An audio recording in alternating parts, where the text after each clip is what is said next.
लोकसभा चुनाव से जुड़ी इस वक्त की बड़ी खबर आपको बता दें कि दिल्ली में यूपी बीजेपी की कोर कमेटी की आज मीटिंग है और मीटिंग में लोकसभा चुनाव को लेकर होगा गौर व खौज।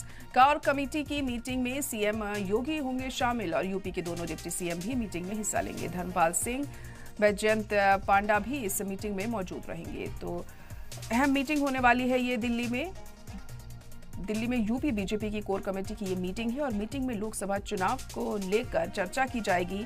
कोर कमेटी की मीटिंग में सीएम योगी मौजूद रहेंगे। इसके अलावा दोनों डिप्टी सीएम भी इस मीटिंग में मौजूद रहेंगे। धर्मपाल सिंह व जयंत पांडा भी इस मीटिंग में शामिल रहेंगे और आने वाले दिनों में जिस तरह से इलेक्शन भी नज़दीक है उसके मद्देनज़र इस मीटिंग को बहुत अहम माना जा रहा है। अब क्या कुछ ऐसे मुद्दे रहते हैं जो इस मीटिंग में छाए रहेंगे, ये अहम हो जाएगा यहाँ पर देखना, क्योंकि लोकसभा चुनावों में किस तरह से पार्टी मजबूती के साथ उतरती है, ज़्यादा से ज़्यादा लोगों को अपने पक्ष में करने की कोशिश जाहिर तौर पर रहेगी। उसी के मद्देनज़र ये मीटिंग की जा रही है। कोर कमेटी की मीटिंग में सीएम योगी शामिल रहेंगे और इसके अलावा दोनों डिप्टी सीएम भी इस मीटिंग में मौजूद रहेंगे, हिस्सा लेंगे।